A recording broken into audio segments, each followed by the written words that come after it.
Just goes with the Dale Shealy maxim, engage your brain.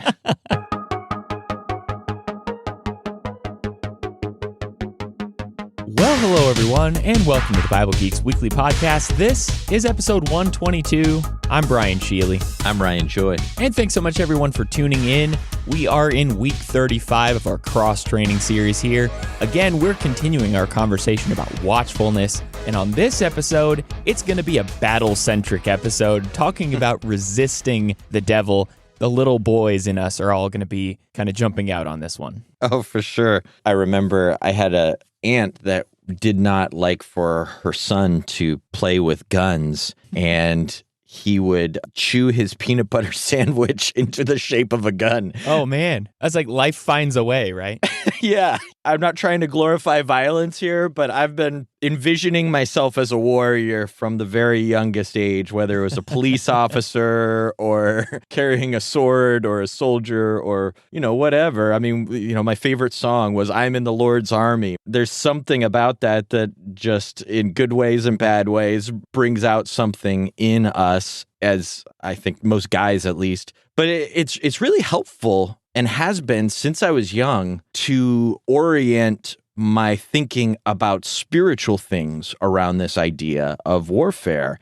And it took me a while to properly understand the real fight we're in, but I think it brings resolve and courage and perspective, and it just helps me understand my life better when I realize that everything, every aspect of my life, my work, my parenting, my everything is in the context of a moral, spiritual battle and me having the character that I'm meant to have. Yeah, and not to alienate our female listeners here on the episode, obviously, but you think about Ephesians chapter 6 and the spiritual armor that we're supposed to be wearing, and this picture of battle is core, and fighting the enemy really is what this episode is all about, resisting the devil. So let's get into our first segment here on the episode, and that is Like the Teacher. We're going to go somewhere where Jesus shows us about resisting the devil, and we've covered this section on the podcast before, but Matthew 4, verses 1 through 11, it's hard not to go to Jesus' temptations here in this conversation, because Jesus in the wilderness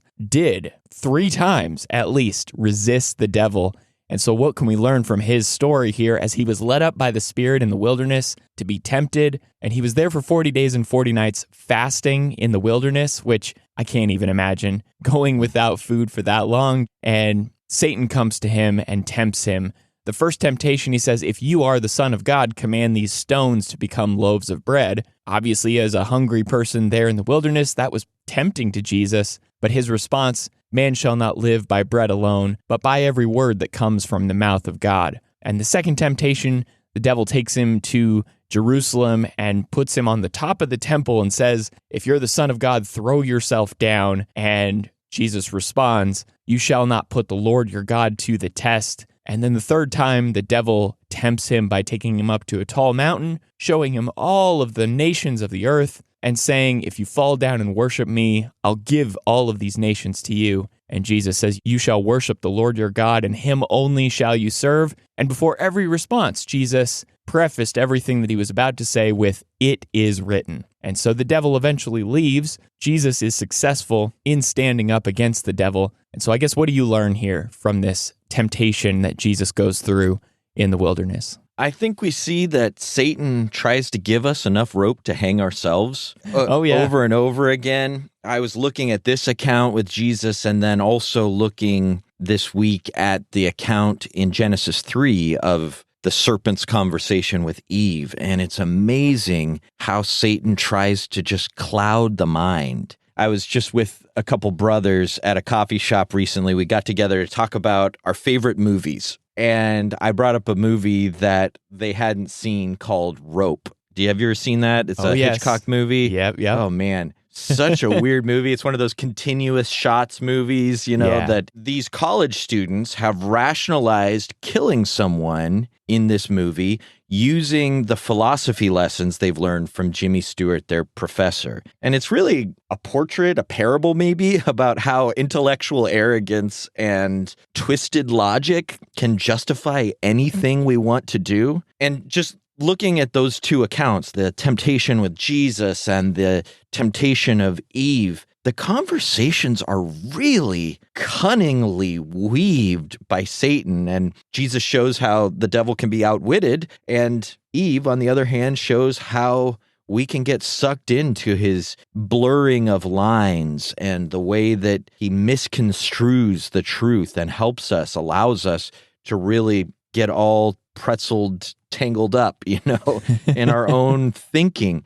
And I just think about conversations I've had with myself where I've justified things or where I've rationalized, like, not speaking up about something or not, all kinds of things. And it looks like good logic. Satan really comes off like he's reasoning with Jesus, like he's reasoning with Eve, and even using good sources. He relies on what you say. He builds on Eve's recounting of God's words and seizes on little details. He quotes God to convince Jesus or try to convince Jesus to do evil. It's no wonder we get so good at self-justifying, at confirming our own wrong biases,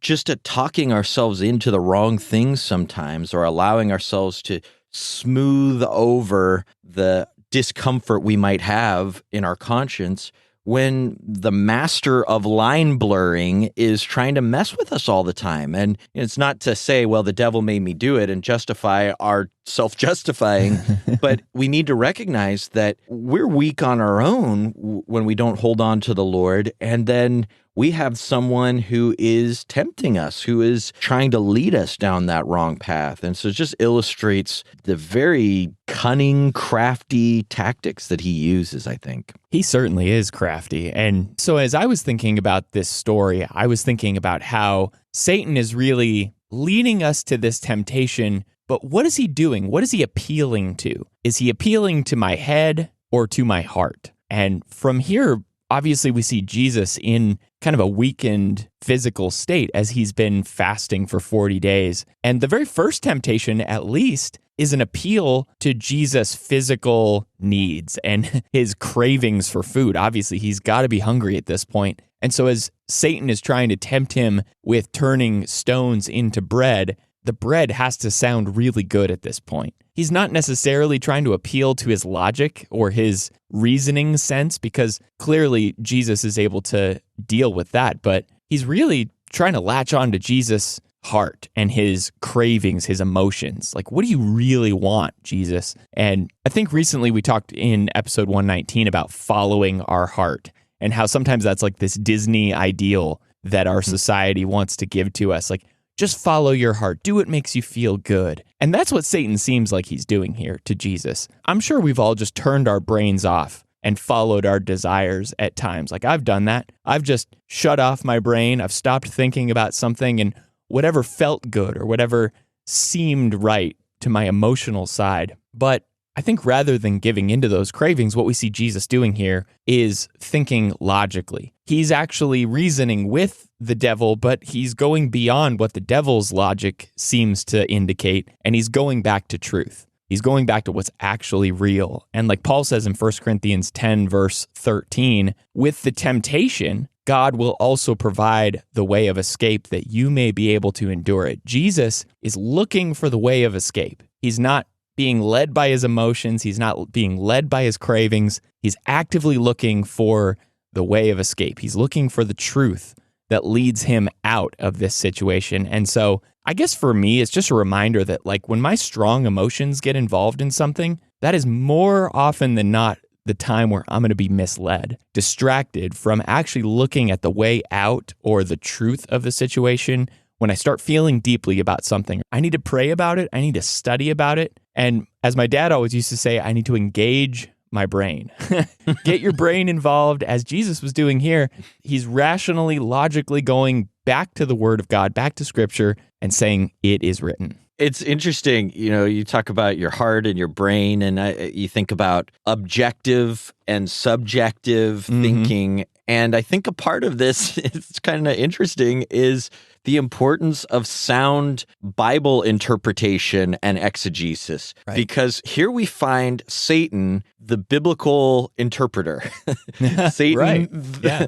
the one who is trying to expound on Scripture and preach to Jesus what he should do from the Scriptures. Yeah. And it's just not good exegesis, which is a big word for bringing out what the text was actually saying, what God actually wanted to be taken from the text. He is misapplying it. And so we have to, whenever we're interpreting Scripture, like you said, engage your brain there so that you are trying to find what God really wanted us to take from it objectively in context, and then apply it to your own situation. Right. And do that with a sound mind and a sound heart. And our heart can lead us astray even in biblical interpretation. I tell you, it's happened to me where I wanted to believe something and the Scriptures just weren't saying it. And Satan uses that. Satan actually uses the Scriptures and our misinterpretation of it. Just goes with the Dale Shealy maxim, engage your brain.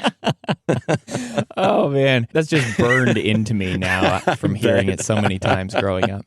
All right, so let's get into our next segment here on the episode, and that is a new segment that we're calling The A-Team. If you have a problem, if no one else can help, and if you can find them, maybe you can hire the A-Team. So we are starting out this new segment here on the episode, and we've been talking about gamifying things recently, just turning things into a game. A couple episodes ago, we were playing this game where we were trying to figure out the spiritual superpowers. We're going back to the draft, I think, in this episode, picking our A-Team. It is fantasy football time. It is fantasy football time. Yeah, and absolutely. with the A-Team on this episode, we're going to pick our Resistance All-Stars. If you had to pick a few people to be on your team who just showed the greatest resistance against the devil, we're going to pick our top 3. So I guess we should start this thing off. One of us needs to go first. Let's flip a coin. What do you want to pick, heads or tails? Heads. All right. Alexa, flip a coin. Heads. All right. It's heads. Hey. You get to go I knew first. I liked Alexa. All right. My first pick is Job. Oh, nice. Job, who got through, he persevered. He didn't know that he was being tried with super ferocity from the adversary, and yet he stood strong, not perfectly, but strong. And then he got to the other side and he saw the Lord in these challenges. And I just think somebody who made it through, saw the other side, I would want him on my team. I'd want him advising me and the rest of our team about how he got through. So that was the first one on my list, first person I typed down whenever I was making my list. I have a list of like 7 or 8 here, and Job was not even on my list. So, oh, wow. I'm clearly in a very different place in my list, obviously. I than love yours. this because it's a wide open enough topic that you It can sure go a lot is. of ways. So who's your first pick? So my first pick is actually going to be 3 picks. Oh, I wanted to do that too. That is on my list. Okay. So it's Hananiah, Mishael, and Azariah, also known. Shadrach, Meshach, and Abednego. That's a good one. It's really good. They have a couple of different scenarios in which they resist the devil.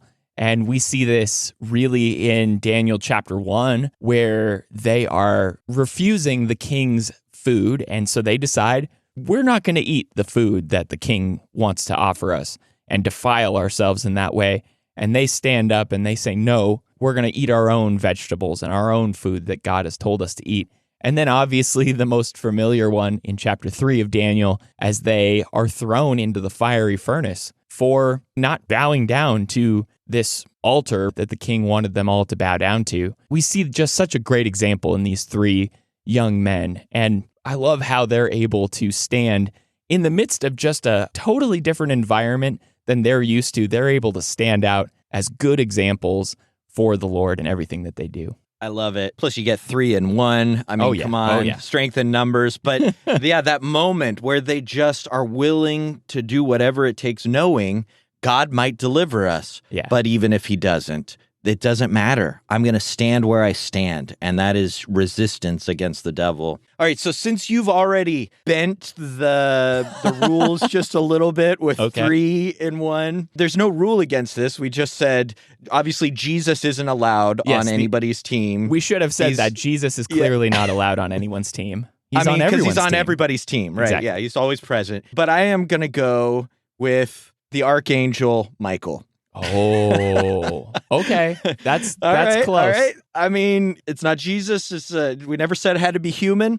So this is someone who fought against the dragon, the devil, and his angels in Revelation 12. There was a great war, and he fought against him. There is a story in Jude 9 where the Archangel Michael is contending with the devil, disputing about the body of Moses. We find him in the book of Daniel advocating for Israel. And I just think, here's somebody who's gone toe-to-toe with the devil. I want him on my team. That's good. Yeah, I wouldn't have even thought of that ever. You could have given me like a week and I wouldn't have thought of Michael the Archangel. But yeah, you've got angelic beings on your team. That's pretty good. Yeah. Job and Michael, Hananiah, Mishael, and Azariah. I like how these teams are forming so far. Who's your second pick, Brian? All right, so I was going to go kind of obscure, but instead I'm going to go with the super obvious one here, because if you ain't going to pick him, I'm going to pick him, and I'm going to pick Joseph. Oh, he was next on my list. Yes. That's so good. Yep. Yeah. So Joseph clearly is somebody who had a hard life. I mean, he was his father's favorite for quite a while, but then his brothers got involved and really just made his life completely terrible. And he finds himself, though, in these situations, especially in Potiphar's house in Genesis 39, verses 7 through 12. He's a good manager of Potiphar's house, but Potiphar's wife has some interest in Joseph. And so she's trying to get Joseph to lie with her. As a young man, I think this would be hard, really, for Joseph to control himself in this way. But Joseph stands up in integrity and in purity against lying with her. And so eventually has to run away without his clothes. So standing against the devil, I mean, just running away is such a great example for all of us, especially in these kind of sexual trials and temptations that he had. Yeah. Flee youthful lusts, Paul says to Timothy. And it's another example like Job of someone who not only made it through all of those individual trials, but then saw from the other side how God was able to use all of these moments for good. And I think that's helpful, again, as we think about resisting and how even when you choose the right thing, it sometimes feels like the devil's winning. Yeah. Joseph could have felt like a victim of his own right choices because he's thrown in jail for resisting temptation, and yet God uses all of it for good. Probably should be a number 1 draft pick for one of us and first ballot Hall of Famer in the Resistance Hall of Fame. So really good pick. Boy, it's getting tough here. My last pick, I think I'm going to go with the other side, someone who fell to temptation as well as stood in moments of temptation and trial, and that is Peter. That could have, even with that description, could have gone a few different ways, right? Yeah. You know, Jesus talked to Peter about how Satan wanted to sift him like wheat, and he had Jesus praying for him. At one point, Jesus calls Peter Satan. Get behind me, Satan, because what Peter was saying could have come from the mouth of the devil. I mean, he was going against God's purposes. And yet, after he denies him 3 times, we see this beautiful restoration. We see this change in Peter, where he always had a desire to serve God, but he became more and more fortified in his resolve. He stood against persecution, against all kinds of trials. We're not going to obey the Sanhedrin's voice no matter what you do to us. You beat us all you want. We have to do what's right. And then it's Peter who famously writes in 1 Peter 5:8 about the devil being like a roaring lion, prowling about, seeking someone to devour. So he was aware of the battle that he was at the forefront of all his life. That's such an interesting pick, too, because I thought about picking Peter, and then I veered away from it because Peter lost his battle with Satan, at least on a couple of occasions. But I still think that's a good pick because he has experience. He's gotten beat down by the devil, and he's able to, on the other side of it, teach us a lesson from his own experience, which I think is always good when you have somebody who's got some experience with the enemy. Peter definitely had that for sure. Yeah, I think not many of us in the list of people, even you go through the Hall of Faith in Hebrews 11, which is something I did as I was thinking about this list. There's not many that you're going to find that even just recorded in biblical history, you don't find them falling at some point. And there's no perfect person besides Jesus. And so I think that if you can use those things to grow stronger, to learn lessons from your failures as well as your victories, it's just going to make you stronger in the resistance. All right, so I'm going to wrap this thing up with my last pick here. And I picked 3 people in my first pick, so I'm going to pick a whole bunch of people in my last pick. And that's going to be the Thessalonian believers. Ooh. So Paul in 1 Thessalonians chapter 3, verses 5 through 7, he's writing to the Thessalonians sort of anxious about them. He's saying when he couldn't even bear it any longer, he had to find out about their faith. He had to leave, and he wasn't able to spend as much time with them as he wanted to, and so he had to find out how they were doing after he left. So he sent Timothy there to go find out about them, and he was afraid, he says there, for fear that somehow the tempter had tempted you, and our labor would be in vain. That was his big concern for them. Look, I'm so concerned that after I've gone, Satan came in and tempted you and just took all this work that I'd done and made it for nothing. And it turned out, after he had sent Timothy, that the good news that their faith and their love was reported and that they were doing great for the Lord. I think we see here this church really being established on a solid and firm foundation, standing firmly against the temptations that come their way. You are really going with strength in numbers here. I like it. The Thessalonians are such a great example in so many ways. Paul describes them as being this example that the word of the Lord is sounding forth from them in the first chapter. They are not having it easy. They've gone through difficulties, and yet they are standing strong and standing in the face of the tempter. You think about the individuals that go unnamed that we don't know within that group, whether it was a church of 8 people or a church of 100 people, there are individuals who faced countless trials in that church, and they stood strong against the evil one. All right, so you've got your team, Job, Michael the Archangel, and Peter. I've got Hananiah, Mishael, and Azariah, Joseph, and all the Thessalonian believers. Man, I've got a ton of people on my team. Yeah, you do. It's an intimidating horde, even with an archangel and an apostle on my side here. So that's our first A-Team segment, so thanks for tuning in for that. If you've got picks that we didn't talk about on the episode, you should let us know. Yeah. We'd love to hear what you have chosen as your A-Team. And so let's get into our next segment here on the episode, and that is Through the Week. I am ready to face any challenges that might be foolish enough to face me. So here we are. We're talking about 5 challenges that we're going to do this week, and we encourage you to do them along with us. This week, we're focused on resisting the devil. And so our first challenge is a reading challenge here on the episode. Matthew 4, verses 1 to 11, which we talked about earlier. Genesis 3, verses 1 to 15. Ephesians 6, verses 10 to 18. James 4, verses 4 to 10. And Revelation 12, verses 1 to 17. And we've already talked about it on the episode, but I was thinking about Genesis 3. I love here how we see the tactics of the devil and the way he takes little changes which make for big impacts in the lives of people. And like you talked about last week, signal strength and noise. I think about that game of telephone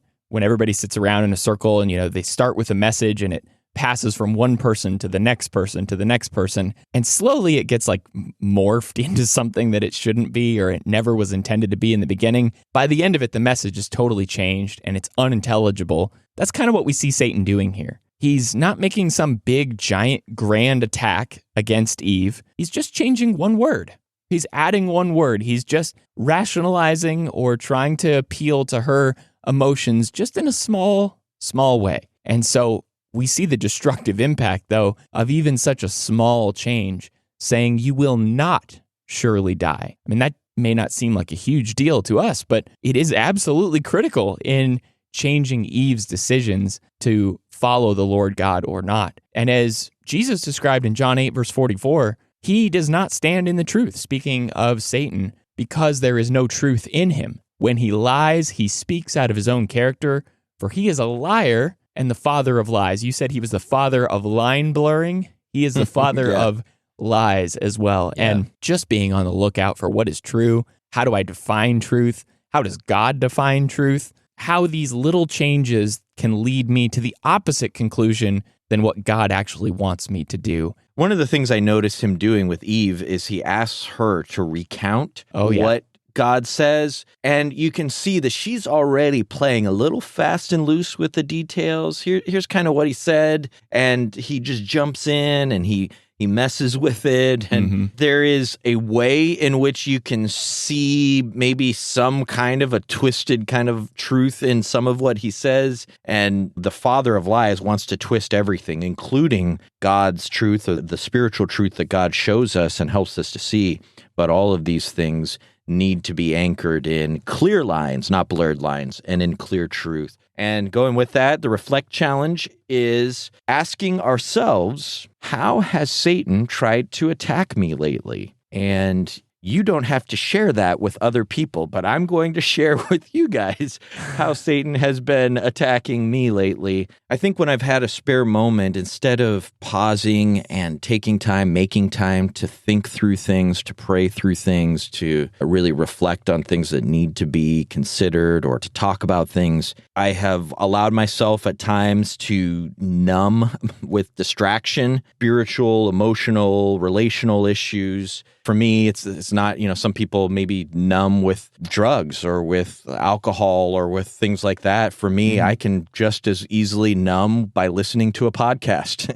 I can just as easily numb by turning on the TV, just distracting myself. And so as I've become more aware of it recently, then I've forced myself to break out of that. And it's really changed the way I deal with different situations, allowed me to confront things. And that numbing often comes whenever I'm overwhelmed with tasks, with concerns. And I think as I get overwhelmed, then Satan tries to seize the opportunity when I let myself get exhausted. It's like a 3-part strategy that I've started to notice of the overwhelming, the numbing, and the seizing. And so just being aware of it and calling on the Lord to help and fighting against it. And that's really the focus of this episode, of course.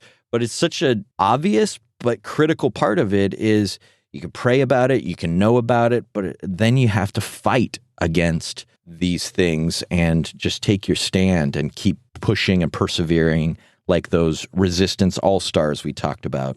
Yeah, I appreciate you sharing the details of that, because I think for all of us, you're not going to be able to fight against something until you really know what's actually happening.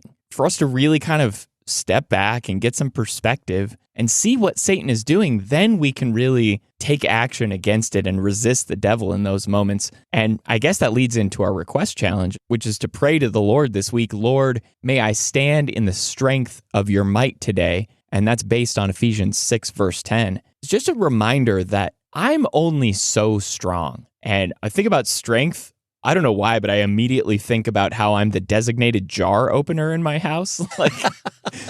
Yeah, me too. Yeah, so that's a dad job, right? I suppose it is, right? When there's a jar or some bottle that needs to be opened, I'm usually the one who's going to try to open it when the girls hand it to me. But sometimes I can't open that jar on my own. Sometimes I have to sheepishly go and use the jar opener because I can't open it by myself. And so I think about that spiritually, though. Sometimes I've got to use another tool, and I need to be the one to realize that I'm not capable of doing it. I'm not capable of taking care of this situation. And when it comes to standing against sin, leaning on my own willpower, leaning on my own wisdom is really not enough. Like, I am not going to be able to stand firmly against the devil with my own ability alone. And so the ultimate power to resist the devil, it comes from God and not me, which is what Ephesians 6 is talking about, being strong in the Lord, in the strength of his might. And so prayerfully calling on God to give me strength, letting go of my pride to think that I'm strong enough somehow to handle Satan's attacks,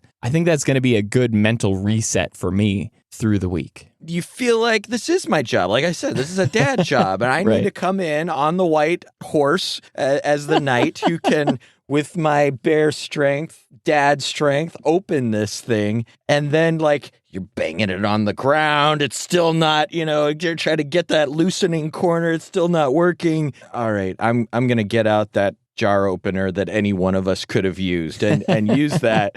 And I guess that brings us to our Respond Challenge. And this is where we invite all of us to take a step, an action step, to move towards greater resistance of the devil. And what we're suggesting is that we all ask a friend if you can pray for each other to have strength in trial today. That's good. And it really speaks to the power in partnership, right? There's this moment in the last Star Wars movie that Adrian has brought this up a lot since we saw it. It really struck a chord for both of us. The bad guys seem so big and powerful towards the end. There's this giant force, and everyone who wants freedom feels like, who am I? I'm a single person out in a corner of the universe. But eventually, everyone starts to realize that if enough little individuals stand up, then they are strong. They start appearing to this battle. Ships come from all over the galaxy in that true rousing Star Wars form. John Williams' score is soaring in the background. And there's this character that sums up the lesson of all of this, I think, as she says, that's how they win, by making you think you're alone. I think this is just such a great quote. It's, I guess, obvious in a way that is how evil tries to win. And we have to know that we have others with us in the fight.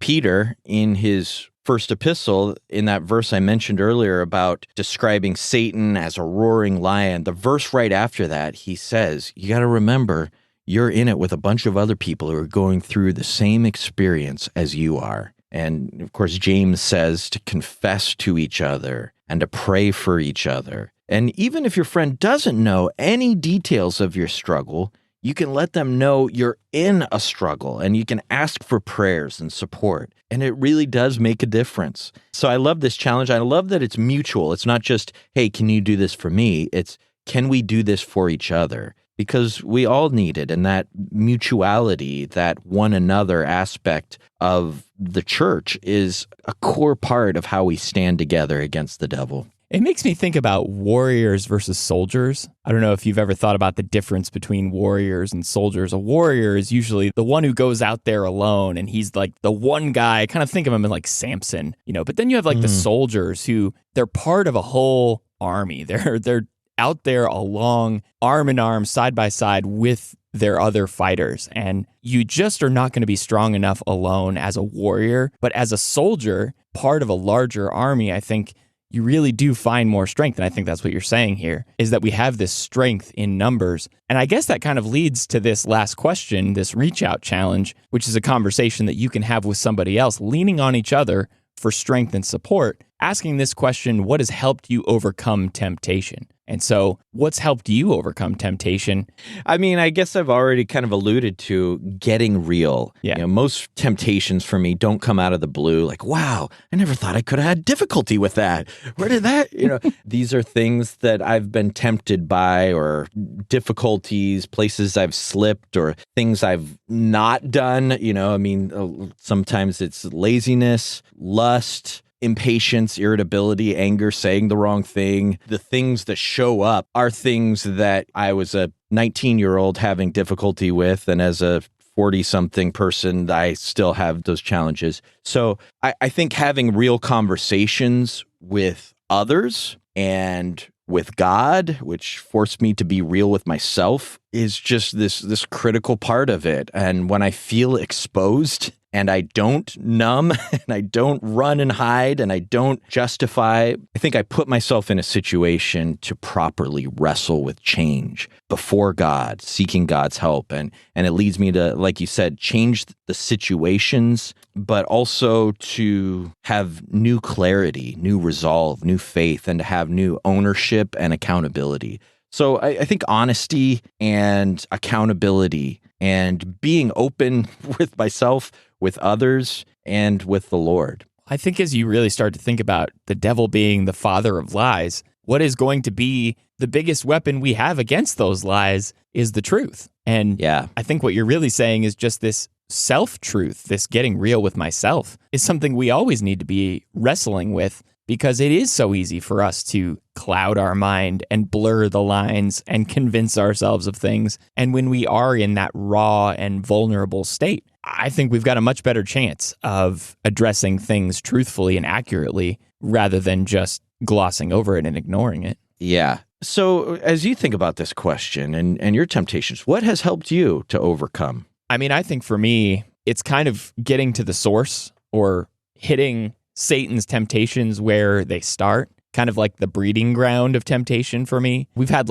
our monsoons here. We actually had rain here in Phoenix over the past month. It's been kind of a tropical area out here with all the rain that we've had. So there are mosquitoes everywhere now in full force in Phoenix. And how do you get rid of mosquitoes? It's not by finding all the mosquitoes and killing them all one by one, but it's going to their breeding grounds, right? It's finding the standing water, attacking them where they are born, where they come from. And I've had personally much more success standing strong against temptation when I've gotten back to the source of what's going on. It's so easy for me. It's so tempting for me to try to address the leaves of the issue or the branches of the issue rather than to go back to the root of the issue. And so Paul talks about in Romans 13, make no provision for the flesh to gratify its desires. It's don't even make any room for the devil, for temptation. And when I've really done better at that, I think it's been